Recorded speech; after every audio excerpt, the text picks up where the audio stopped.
Some good, some bad, just like every game.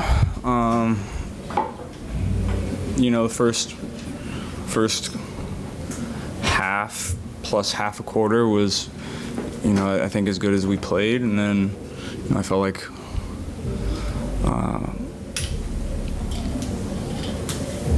we could have played better after that. So some good, some bad.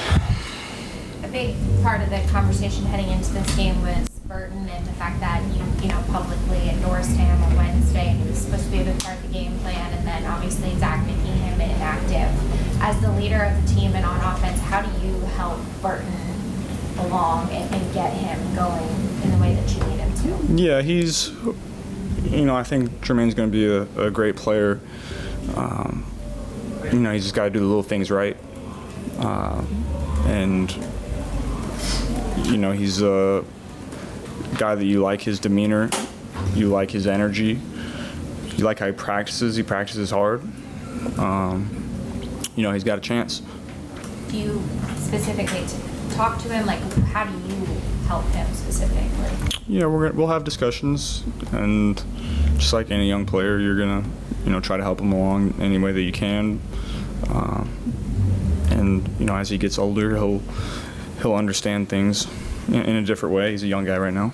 How frustrating is he calling a must-win game? Obviously, with T out, how frustrating is it that someone doesn't put themselves in a position to be able to be available for a game like this?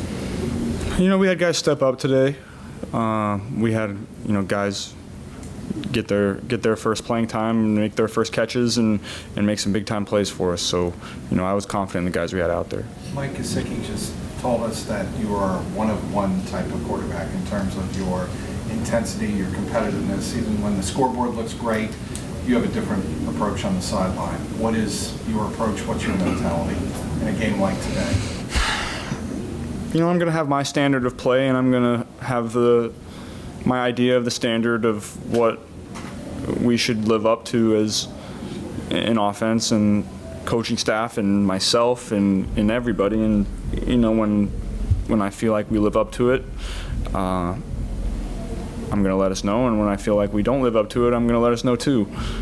We, like I said, good and bad today. So not any time to sit and dwell on the good we had today. It's a short week. We got to learn from the bad and move on. You threw that fifth touchdown pass. You looked missed. It didn't look very good. Well, we didn't exactly have a very good third quarter. Is that, I mean, you seem pretty upset. Was that among those things? Like, what else did you not like about what happened there?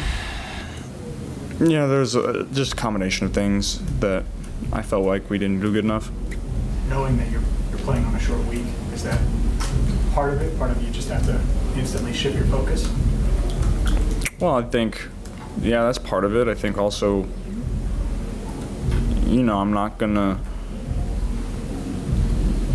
not just gonna ignore the bad and dwell on the great that we did today.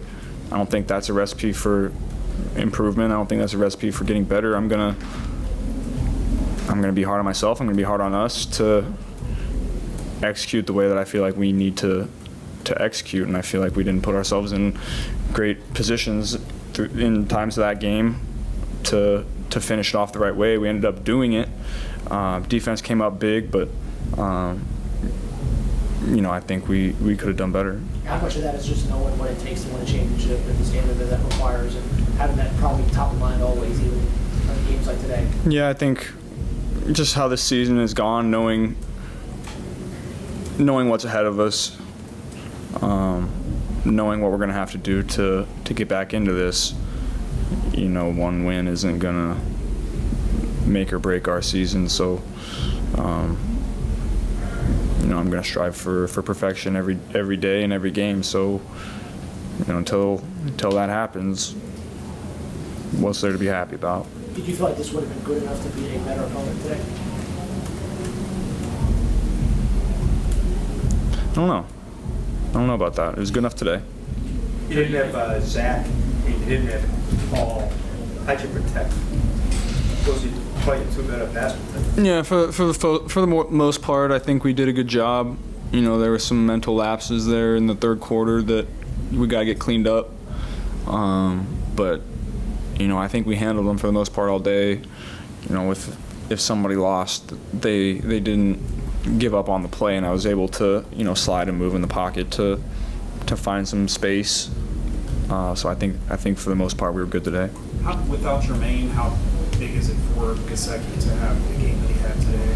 Yeah, Mike is gonna continue to make plays, and he just continues to get open in zone, win versus man, make big time catches, contested catches, continues to show why I have so much trust in him, and continues to make plays for us. So his role is going to continue to increase.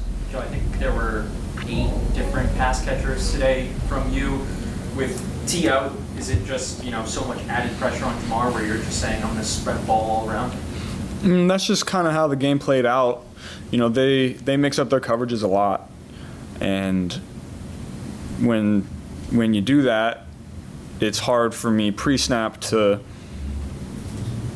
understand where the ball is going to go. So I'm just reading and reacting. And with Max Crosby over there, you have to play the game quickly and process quickly and get the ball out. And so I was happy with how I did that today.